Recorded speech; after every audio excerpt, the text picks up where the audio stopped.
And welcome back to the Play-by-Play podcast. I'm your host, Finn Hogan. I'm here with your co-host, Alec Palella. How's it going, guys? And we've got our guest on today, the previously CMU quarterback, now in the portal looking for a new home. 10 shots himself, Daniel Richardson, DRich. What's up, everybody? How you doing, my boy? Doing great, Yeah? man. I know you've been back home for a little while, so it's been a hot minute since me and you've seen each other. You've been doing all right? Yeah, I've been doing great, man. Excited, graduate next week. Yes, It's sir. a proud accomplishment, going to college, It's one thing, coaches do guarantee you, a degree. Yeah. And, What are you majoring in? entrepreneurship. Okay, And heck. minor in management. Yeah. So. That's what you're entrepreneurship as well. I'm majoring in business management, minor entrepreneurship. Okay, So I'm doing like the same thing or whatever. Flip-flop. Well, yeah, we got DRich on today, so we're just going to kind of talk about his life, what he's been through. I know he's from a kind of a different side of the country and kind of experienced quite a bit different things than we have, me and Alec have. So I want to start with Miami.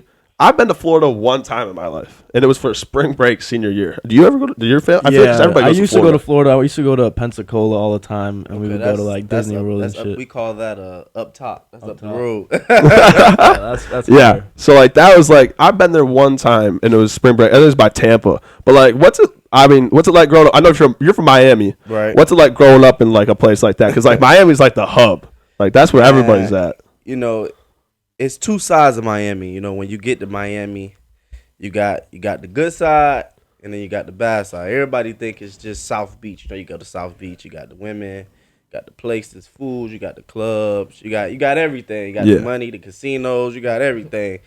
But it's two different sides. But one thing I could say is the football down there is real deal holy. Yeah, that's what I want to talk about. Because go ahead. I mean, I've looked some things up. I've read things about you. We've known each other for a few years now. Yeah. You tore things up in Florida. Yeah, man. It's just, I broke a couple records down there. I mean, records are meant to be broken. They've been broken these past 2 years. So, it's just, that different style of play down there is totally different. What high school did you go to? First, I went to Booker T. Washington down in Overtown, one of the inner city schools, and then I went to Miami Carroll City, which is another inner city school. At Booker T, I had great accomplishments there.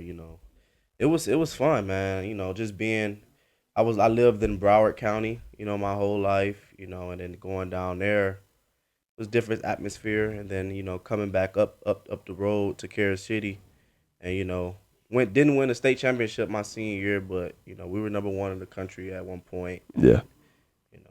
Just that whole process. That's sweet. How big are those schools? Like, how many kids are in there? I probably say Booker T no more than 15, 2,000. Yeah. And Carroll City around the same. Yeah. That makes sense. See, I graduated. I know you went to a big high school as well. Yeah, I had like 4,000 or 5,000 kids in my high school, so I was the biggest division. So. Oh wow. Yeah. Like, that's crazy to me. I graduated with 50 kids. That was my class. What was your high school? It was called Glen Lake, Northern Michigan represent. Come on now.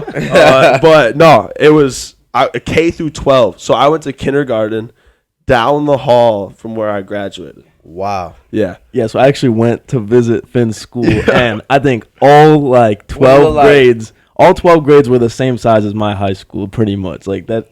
It was not even.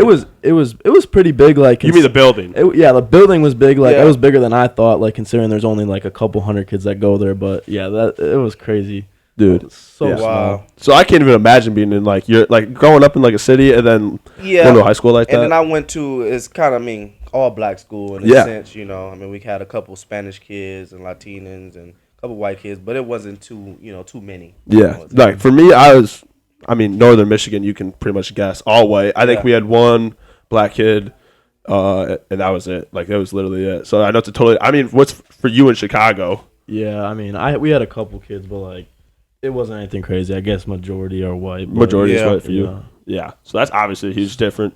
But back to the football thing, I want to talk, because I feel like Florida football is its own thing. Yeah, man. It starts from the little league up. My high school, not my high school, but my little league team, we went 56-0. We were the best. Tell you that off the rip. I got a couple rings from that. Yeah. But it just started. Didn't know what losing was like. No, and I don't know what losing is like. I didn't for a long time.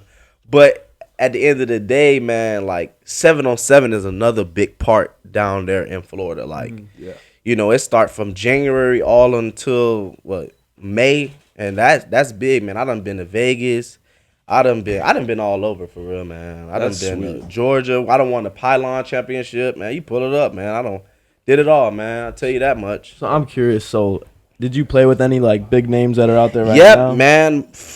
Going into my 8th grade, my 9th grade year, I'll never forget. I played for South Florida Express. On that team right there, I probably played with 8 guys in the league right now. Yeah. Right now, I mean, shoot, I could name you 2 right out. Patrick Surtain, Tyler Huntley, Devin Bush, Marco Wilson. I keep going down the line. Zach Barnes. I keep going.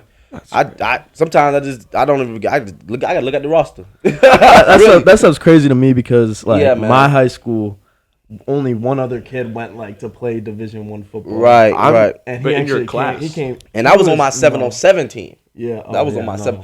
My high school. Now I went to Booker T. Now we got a couple dudes that play in the league, and then I went to Carroll City. Got a couple other dudes played in the league, but I had one guy. He was like 5-6 years older. He actually came here and played defensive end. Okay.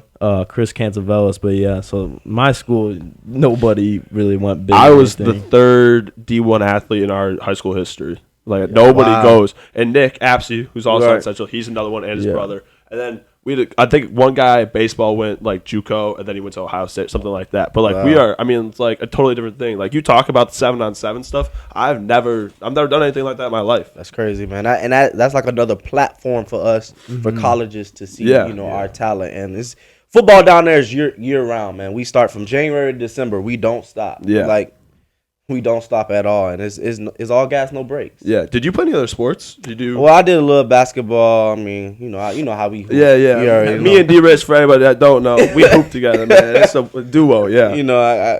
I got a little shot on me, but other than that, I mean, I did run a little track. I mean, nothing crazy. I ran the sprint medley. I mean, I got people on on the track team that running 10 flat and 10-1 and shit. You know what I'm saying? But yeah.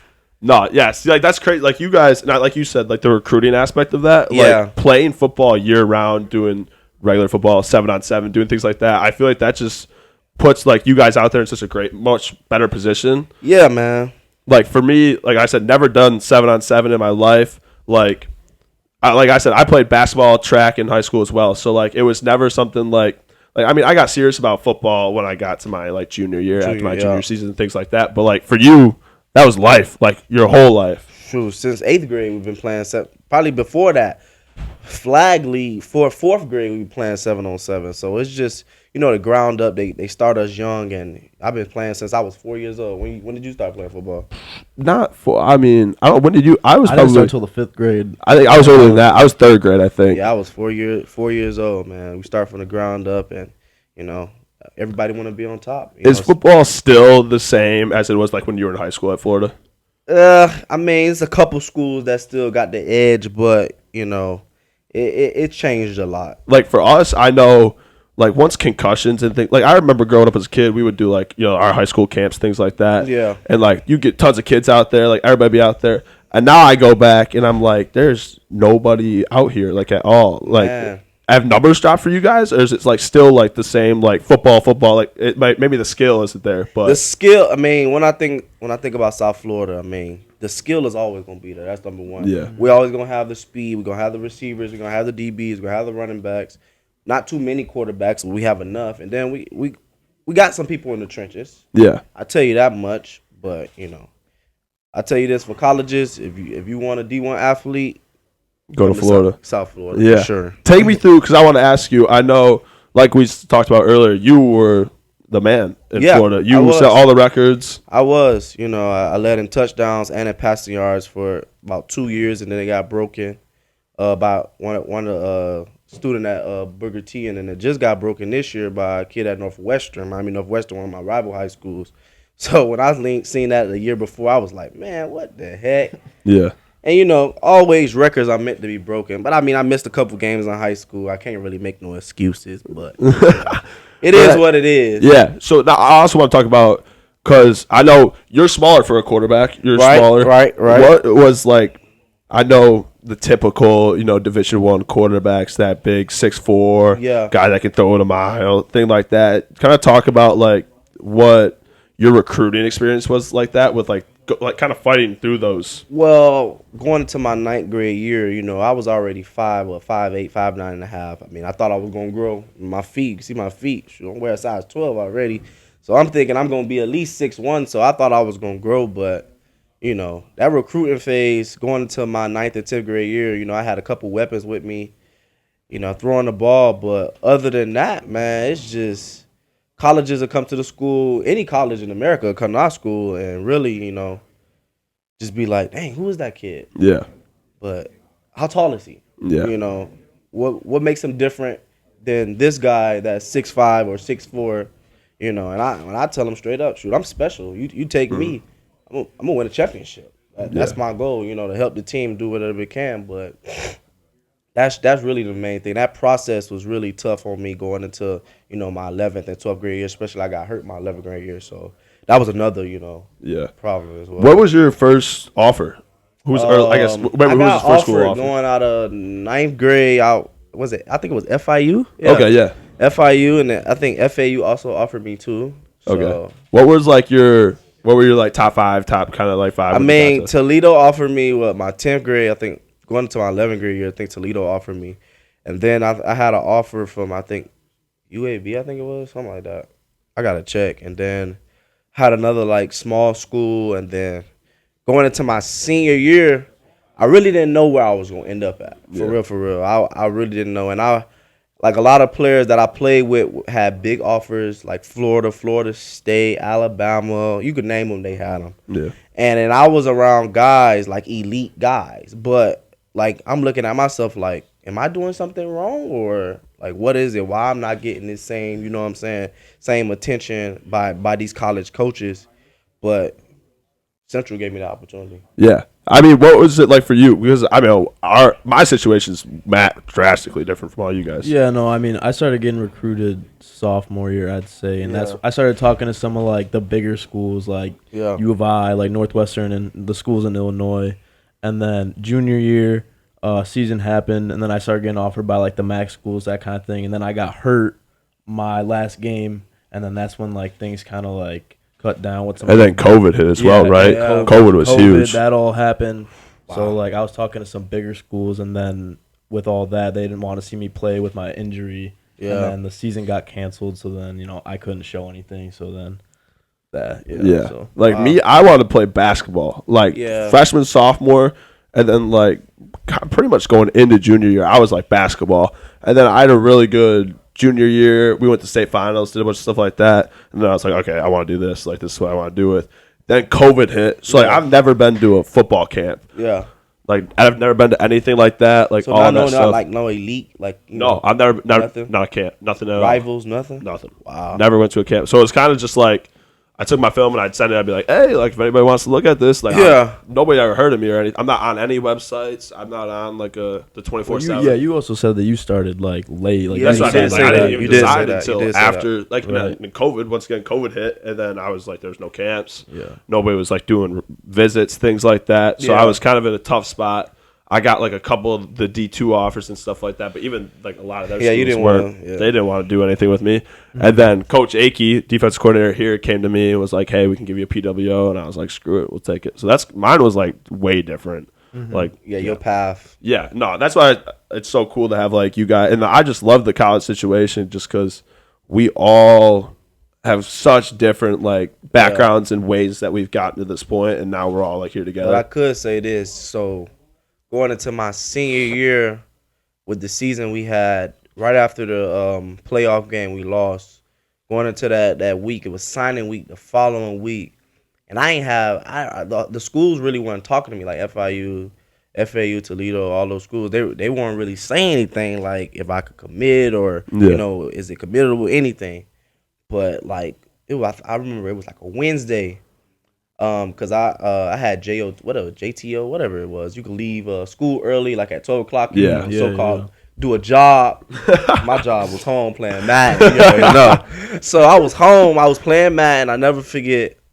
Coach called me and was like, "Hey, coach from Central Michigan. Jim McElwain just got the job. He need a quarterback. I'm like, what? So I pulled it up like on my phone. I'm like, man, what the heck going on? So I looked at it. He said, you want to take a visit, blah, blah, blah. I'm like, hell yeah, shit, sign me up right now. So he called, blah, blah, blah, did all that. And then, man, I was on a flight the next week. I mean, not that next week. The next 2 days I was on a flight. Man, I get to Michigan. That was my first time seeing snow. I was going to ask you because, like, being a Florida boy, you come to Michigan, God. that transition's got to be crazy. Man, I get there, man. It's 20 degrees. Let me tell you, I don't even own a coat. I don't even know what a coat is. You be seeing all on the internet, Instagram, everybody got on this fur coat, like it looked cool. You know what I'm saying? I'm like, man, it look cool. Man, you get off the plane. I'll never forget where I flew off from. Grand Rapids, that's what it was. Yeah. Grand Rapids, Michigan. And Coach Barbe picked me up. Coach Barbe. Coach Barbe picked me up. Yeah. That thing, I remember I stepped out, I'm like, dang, it's a little chilly, man. It wasn't no chilly, it was cold. Yeah. Seeing that snow, I was like, do I really want to do this? Got a tour of the facility. Looked good. Coaches was talking good. I committed that same day. Did you really? Literally. And then up when it was here, that's the season they had the 1-11. Yeah. Right before, and then nobody was up here. So when I took my visit up here, it wasn't nobody on campus, no nothing. I went to the escape room. with Deshaun McNary, Kyron. I forgot it was another guy on the visit. He was a quarterback too. We all went on the visit. Went to the escape room. It was pretty fun. I've never even been there. We've talked about going right up the street. I know. Yeah, they have so many escape rooms in Mount Pleasant. Yeah, I see them on every corner. And that's probably the only thing it is to do other than the casino, right? That's crazy though, because so you literally like talked. They were like, Coach Mack got hired. 2 days later, you're on a plane. Next day, you're committed. Literally, just it happened literally in like 5 days, just that fast. Like it was really a blessing, because everything happened so fast. Then doing my research on it, Antonio Brown, went here and all that. He from Miami. I don't know what he's doing right now with himself, but nobody knows what AB up to. Yeah, I don't know what he up to, but other than that, man, I started doing. He's in pools, flashing people. Pools, yeah. Man, I did my research on Central, so it was a blessing, just to come here, and then also, I was able to early enroll. So I came here early, which was, another great thing. So. What's that like? Because I feel like there's probably a lot of people watching that are kind of like... Yeah, I would say, early enroll is probably the best thing. I say, get the grades. And then another thing, you get to play spring ball. So you get ahead of all your, fellow, classmates or whatever, your class that's coming in. You get ahead of the playbook. You get to meet people, just make relationships, everything, just coming early. That's the best part. And then you get a college spring break. Yeah. So while all your friends back in high school still chilling, you really already in college, you know what I'm saying? So you come, man, I remember I went March of spring break, so everybody, we just playing spring ball, and they like, man, what we finna do for spring break? And they say, isn't DRich from Miami? So I remember a couple guys like, DRich, we coming to your city. What you gonna be on? I said, man, y'all hit me up. Y'all find out. You know what I'm saying? So I said, y'all go around South Beach. Not the other side of South Beach, but it's a certain side you go on. But yeah, it was fun, man. That one thing I can say, that early enroll is fun, man. Yeah. So then COVID hit.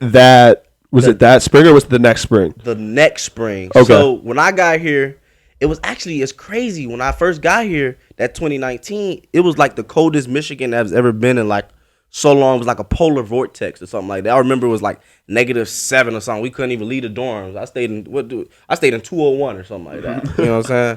So I remember we couldn't even leave the dorms. My roommates were Lou, Cam Vaughn, D Gov. Yeah, that was my roommates. And then we live, the dorms are diverse, so we lived right across from, I think, track girls or something like that. Yeah, so... Yeah, I never forget that. It was cold, like -3. We couldn't even go outside. I remember we got our email, but I remember one day they say, "Oh, we got to get up for practice," and you get the email on your phone like, "Oh, school canceled." So we like, man, what? We not going? And then everybody like, we get that group me text like, you gotta be there, mandatory meet. Man, we getting up at 6:30 in the morning, heading there cold, man. Mind you. This is my first winter. I ain't on the coat before. The Florida boy. Hey, I had on 2 jackets. I remember I had on double socks, shorts, pants.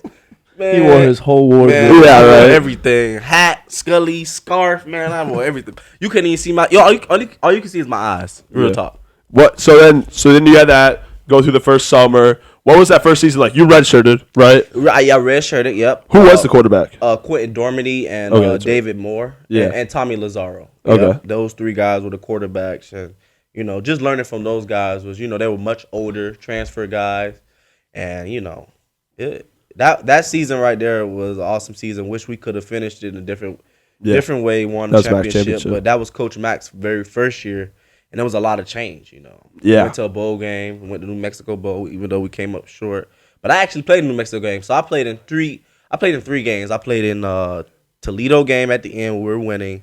Played at NIU, and then I played in the New Mexico. So I was able to redshirt, and that actually helped. And then going into the next year was the COVID year. Yeah. So you going into that, that would have been 2020. Yeah, early 2020. How many people were on the roster that year? I heard it was. Whoa, man! Let me tell you. So, man, I could just tell y'all about that whole time. So, I remember when the COVID first hit. You remember when COVID first hit? Mm-hmm. If somebody thought you had COVID, they thought you were gonna die.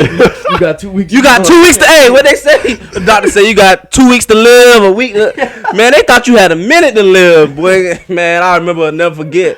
They said we still had we had to go to class. We had to wear a mask though. Yeah. Man, somebody sneezed in the class. I'll never forget. Everybody just got up. Was like, oh no, we out. Man, I'm like, heck nah. But that COVID year, man, on the team, the roster, I want to say we started with about 60-something, 70-something guys. Ended the season probably with no more than 40-something. That's crazy. For people that don't know, we have 120 guys in our team right now. That's a normal college football team. Yeah. So 40 is you hurting right now. Yeah, we was 40. I think we had guys playing both ways. I was about to say, yeah. Some starters, most of the not most of, pretty much all the starters was playing special teams at one point. Damn. I remember, I think somebody told me you guys would have a day where you would all switch. So offensive guys would play defense and do all the defensive drills, and then the defense would play offense. Yes, literally, we had guys trying out to play receiver. That's crazy. I can't even imagine. Just imagine a D lineman trying out to play tight end and go out for a pass. I mean, they might be athletic, but get Quessy out there lined up, man. Man, hey, you know what I'm saying? Hey, Quessy, where you at, man? We need you. But yeah, that was a little different, man. That COVID year was different. And then, did you start that season? Yeah, so I was able to start that year. Started that year off. My first game, I never forget. I threw for 2-something. My very first college touchdown was a rushing touchdown, quarterback sneak, and then I threw a little blur right after the KP. So yeah, that game we played against Ohio, Green and White Ohio, and that was a great feeling, man, to come in that locker room and just see everybody, the smile on their face, getting our first win. That was, especially with the COVID year, because we started late. Yeah. So you remember all the other schools like SEC and ACC, all of them, they had the little posts and everything, we want to play and all that. So you ended up getting hurt that season, right? Yeah, man. So that COVID year, yeah, when I got hurt, man, it was crazy. So what happened? I had the ball, was running up the middle, and I probably got 4 yards. And a dude just hit my leg, and then I went down. Then I fumbled. So when you see the ball, you're like, oh snap, the ball on the ground. So you gotta jump on that thing. Jumped on the ball, picked it up, and then everybody just fell on me. And I remember it was a couple fat dudes on me. I'm like, but my ankle was turned a certain way, so I'm like, oh shoot, I couldn't feel my ankle, so I was screaming. I was screaming loud. I felt like I broke my ankle. I ain't even gonna lie. I thought I broke my ankle. Real talk. I really thought I broke my ankle.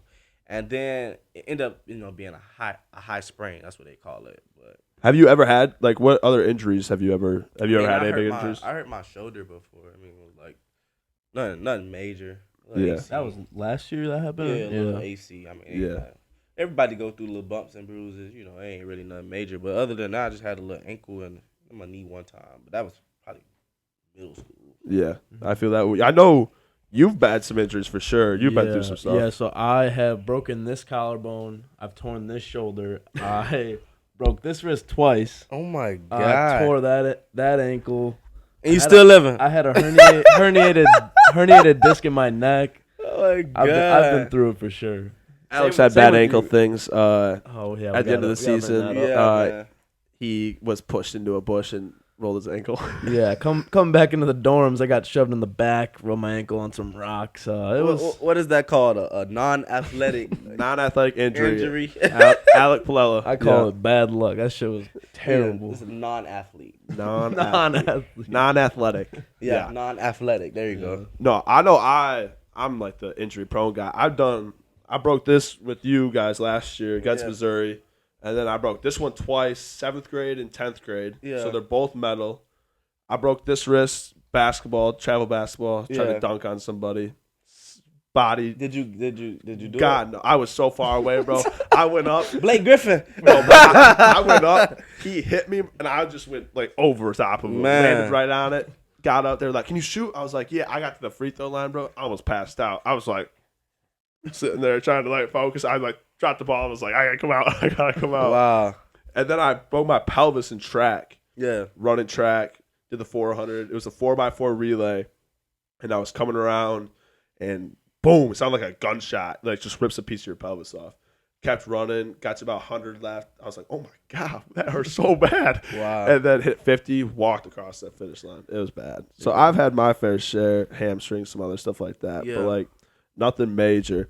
And then now take me through the next year because then, like we said, we talked about COVID and stuff like that. Yeah. Then you came in. I know Central brought in another quarterback, Jacob Sermon, who's a top guy in his high school class from Washington. Take me through that after kind of being like you became the man, you were the starter, and then having another guy come in, challenge your job, and then becoming the starter, then you taking it back. Well, I mean, through that process, we the season ended.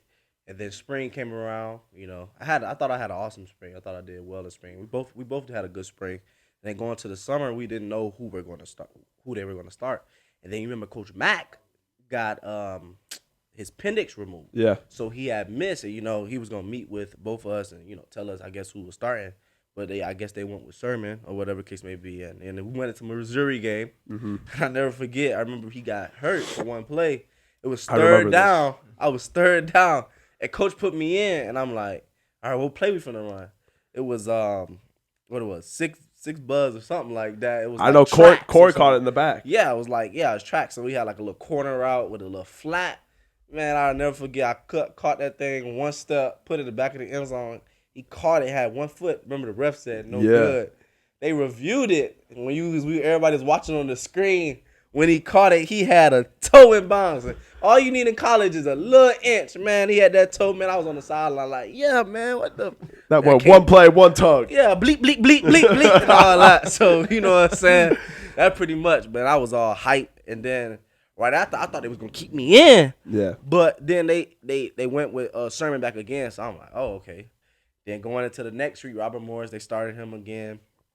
And then, I came in, second quarter? First drive, I went 3 for 3, threw a touchdown.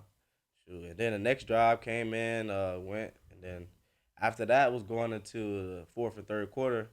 They played the other two freshmen. Yeah. Got them some reps, and then that's when we went to LSU the very next week. That was an awesome experience, man, being in that stadium. So mad I didn't get to go to that. That was like the one game I wanted to go. So, Missouri was cool, but LSU, that bro. And Penn State were the two cool. I was so pissed I got that hurt. LSU week, I could say that was fun. Just a whole week of the preparation. I never forget we got off the bus. Then they had to smell our bags at the hotel. Oh yeah, some schools you don't have to smell bags. Yeah. But they smell our bags and dogs. I'm like, God, dog, we at the airport or something? God, dog, for real. Got a terrorist coming? Like, you know what I'm saying? But they had to smell our bags. But I also played in that game. I threw a touchdown in that game, and then.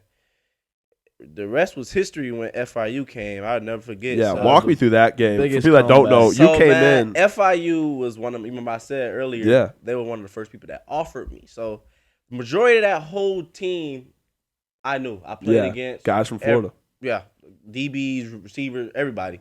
So it was going into the first half, we weren't doing so well, whatever. We had a couple turnovers over the catch. We scored. We couldn't score the ball.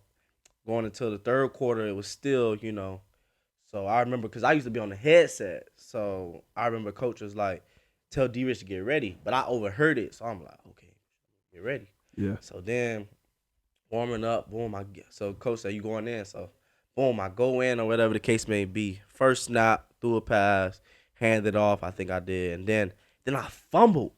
Dude stripped it out I'm like, God, dog, I just got in. Like, thinking he finna take me back out or whatever the case may be. So then, next drive, I'm in the huddle like, come on, guys, we gotta score. We gotta put some points up. Like, we could beat these guys. Like, I know we can. So driving down, boom, hit a couple passes.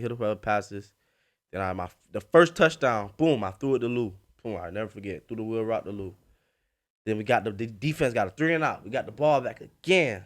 First play, we took a deep shot to KP. Boom, ran like a little over route, deep over route. Man, threw it over the top, hit him. Boom. It was big. And then right after that, threw the fade to Corey. On his head. On his head. Everybody sidelined. Then it was the game-winning drive. And then, man, I hit double slant. Hit Dallas for the game, man. That was awesome. I remember that one. That was like one of the craziest moments ever. We came on the sideline. That was awesome, man. Everybody left. The people that were there. Yeah. So it was fourth quarter. You remember it was 2017. Yeah. Everybody thought the game was over. Everybody left. So we look in the student section. Man, everybody leaving. So I'm like, man, what the heck going on? You see the FIU, some of their players on the side like, game over. Like, nah, it ain't over yet. Nah. So then after that, man, the rest really was history. So the next week, I got the first start against Miami, Ohio. I threw my career high for like 300-something yards and like 2 touchdowns, something like 3 touchdowns, something like that. And then we ended up losing, but I also hurt my shoulder that game. So I didn't know I was going to play the next week already. I did some rehab or whatever. And then right after that, I forgot who we played. And then we just went on a little winning streak. Yeah. We went on a winning streak. And then right after that, I think it was game 8 or 9, played NIU. And that game right there hurt our feelings. I ain't even gonna lie. Like, that game right there, I never forget. Man, we putting up all type of points. Going to halftime, we up. We like, oh yeah, we got this game in the bag. We got this game in the bag. So we like, okay, so we get a couple stops, and then they score. They went for 2, so we like, God, dog, okay, we got to score at least. We ain't even score, so we ended up giving them the ball back. They scored, and they went up on us. It was like, 50 seconds left in the fourth quarter. I remember on the sideline, I'm like, Coach Mack, I could get us. We could score. He's like, just get us to what he said. The kick line was to like the 29. I said, Coach, I can get us to the 20-15. He said, okay, say less. Man, I get in. I never forget. Boom, took a couple check downs. Man, we get to about the 28. We called the same play. I had a couple rush. I threw it out of bounds. And I said, Coach, run it again. Just do a motion on it. Did it again. And I'll never forget, I hit Joel. Joel got out of bounds. It was about, 8-9 seconds left on the clock. We were on, I think, on 22. Coach said, we'll get to the 28, something like that. Man, I'll never forget. I wasn't even looking yet. So we get back to the sideline. And, Meter, that was his year, man. Mm-hmm. Like, he was on fire. Man, everybody like, man, we got this. We got this. We won already. Man, I never forget. I turned my back. And I just seen, like, their sideline running, like, celebrating. I'm like, what the heck happened? And the ball, I guess, fumbled. I don't know what happened, but the ball fumbled or something, man. Bro, I was on like the benches. It was like me, Corey, Dad. We were all on towels. We were like, getting like everybody hype and stuff like that. And then, bro, just literally, fell apart. And man, that shattered our hopes, of going to the championship right there because we had it in the bag. But after that game, we didn't lose any more games. No, we didn't. We really went undefeated after that. And then went to the Sun Bowl. Take me through that game. That's a sweet experience. Whole week, remember that whole weekend was kind of messed up too. Because of the COVID. So we thought we were gonna play Boise State. Yep, in Arizona.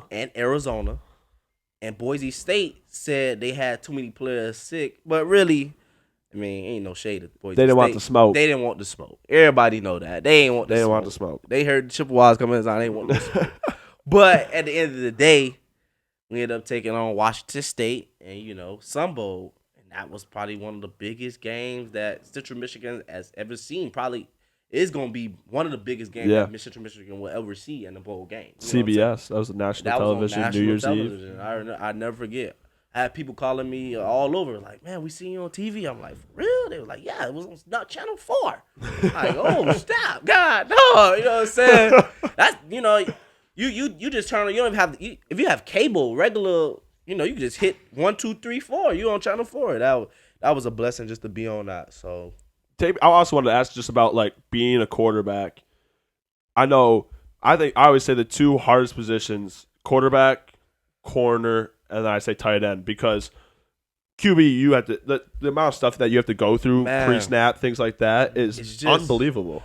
Okay, so first of all, you got to get the play. Yeah. That's the more. You got to get the signal. In the NFL, they talk to you, I guess, in the earpiece. But you got to get the signal. You got to get the whole play. You got to get the formation. Got to get the personnel, because you got to know what personnel you're in. Got to get the formation. Got to get the play. And then whatever the cadence on. So Did you see the video of Trevor Lawrence calling that one play in the huddle? Guys, that is like... That is wild. A paragraph. Like, I'm telling you, like, it's a lot of information you got to take in. Did you see that video? I think so. It's like he's... Like, and in that one play, everybody got to just listen to one thing to know what they're going to do. Yep. You know what I'm saying? But you have to know all of it. But the quarterback has to know everything. So once we get to the line of scrimmage, you got to know the protection. You got to know what up. You got to know if blitz coming, mic point, blitz coming. You got to know what the boundary safety doing, what the field safety doing. You got to make sure people are lined up right. Make sure he off. Yeah. Make sure he on. Make sure you got two guys, just little stuff like that. Because sometimes you got two people on the same side, and you got route combination, it might get called back. Yeah. You never know. So it's a lot you got to process, being a quarterback per se. So yeah, I would say you have the hardest job, then a corner, just because the corner is just like, that's just he's just playing off of like he has, you know what I mean? And then I say tight end because you guys also have the passing, but you also have the blocking. Right. So like you got to know both sides of that, which can also be a tough job. I mean, you can attest to that for sure. Yeah, it's not as high as the quarterback, but it's definitely up there. We got to know the mic point. We got to know where pressure's coming to chip. We got to know our routes, everything. So. Yeah. Like I know me, I hear the route. I'm like, all right, cool. I don't know what y'all doing down there, but I know what I'm doing. And then you hit a block. If you hear a run, you either got the man on or you cutting somebody I know off. if it's going right or left. That's about it. But also as a receiver, you do have to read coverages sometimes, because you got to know if it's like cover two and you got an outside release go route. You can kind of throw it on the hole and, let the quarterback, put it on you. Just little stuff like that. Yeah. But I also wanted to ask, being a quarterback, being in the spotlight, I know for us, we didn't have a great season this year. Yeah. Especially coming off of a great season. Yeah. How do you deal with that? Because I feel like quarterback's the toughest position. Yeah, you get the praise, when you winning. And then when you lose, of course, you're going to get bashed. Got a couple death threats this year. But, that's just a part of being a quarterback. That's just a part of being a quarterback. I mean, all the quarterbacks going through it. Look at Aaron Rodgers. The big quarterbacks in the NFL going through it, man. It's a lot. It's really a lot. Do you do anything to help you, like, kind of cope with it? I listen to music, talk to my parents, just little stuff like that, get my mind off of it, play video games, and that's pretty much it. But I know we talked after Toledo, or it might have been Toledo, Akron, one of the two, and you said like, oh, you hadn't been on social media, kind of those things. Do you try to before games, things like that? Do you try to avoid I don't really try to look at the media standpoint too much, or stay off like Snapchat, Instagram, and all that, because all that is distractions. Yeah. For all you guys, coming to college, man, stay off the media, man. Just tweeting and all of that, it ain't worth it. Not worth it. Worth it. No, I totally get that. And then kind of talking about, this year, obviously we didn't have a great season. Yeah. Things didn't go the way any of us wanted. Yeah, of course. As we didn't say. Got to move on now, though. But you announced some news earlier this week, Tuesday, that you're going to be hitting the transfer portal. Yeah, man. I mean, that's been great, Different colleges have been reaching out. Can't wait to see, the new opportunities and what school I go to, I thought I did everything I can for Central, and I really appreciate everybody, the coaches, my teammates. I have strong bonds with teammates that I'm gonna have for a lifetime, and that's my brothers. But the fan base here was amazing, And then, another part I'm going to miss is DJing.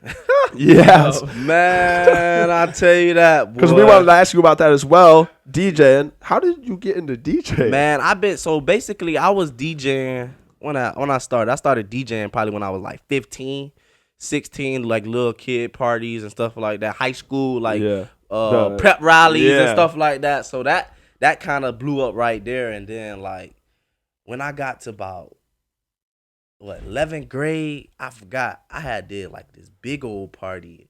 Then I started, everybody like, man, you need to take this more serious. I'm like, oh yeah, for sure.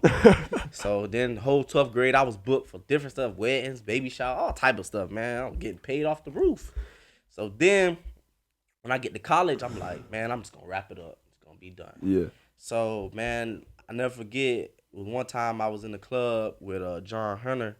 He was like, yeah, man, y'all had a great year, blah, blah, blah, blah, blah. This was 2022 going to that 2021, matter of fact. Just right after we won the Sun Bowl. Okay. That's when I started DJing. Yeah. That's when I started DJing, right after that.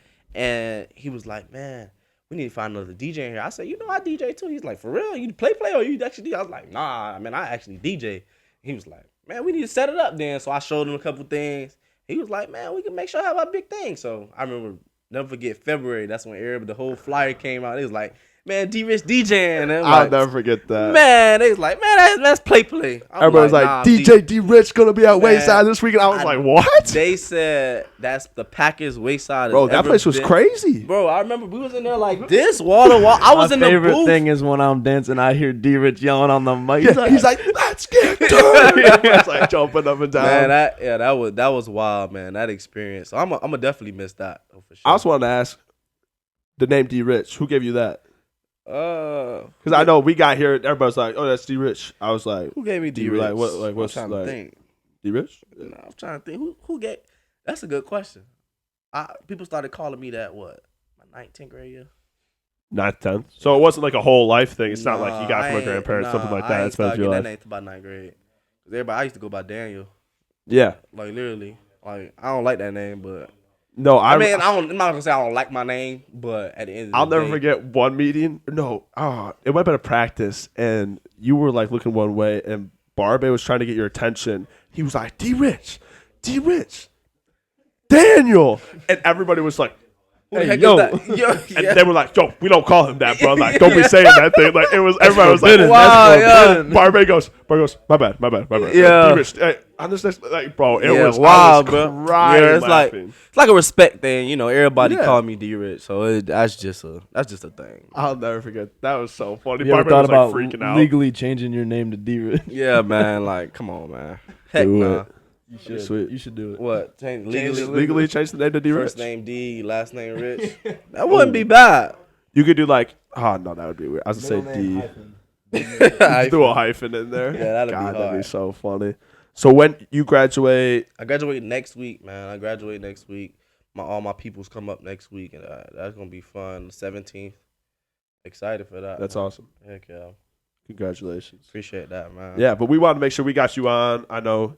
I don't know when the next time I want to see you is. I know you getting out. You head back to Miami, things like that. Yeah, so man. I just want to make sure we got you on. I want to say personally, I appreciate you. Everything you've done for me. You were my first college quarterback. I know you, Peasy, Corey, you guys kind of took me under your wing, helped me out a ton. I'd never be in the position I am without you guys. So I just want to say I appreciate you. Thank you to you guys for that. Appreciate y'all having me on the show. Yeah, man. no, it's sweet. I really appreciate you guys coming on. Thank you all for coming. I know we've had some camera issues. Yeah, we'll figure it all out, stuff like that. But thank you, everybody, for being here. Appreciate you, DRich. Good luck in the future. Appreciate you, man, everything you've done for me. And I'll see you guys later. Appreciate it. Man. Peace out.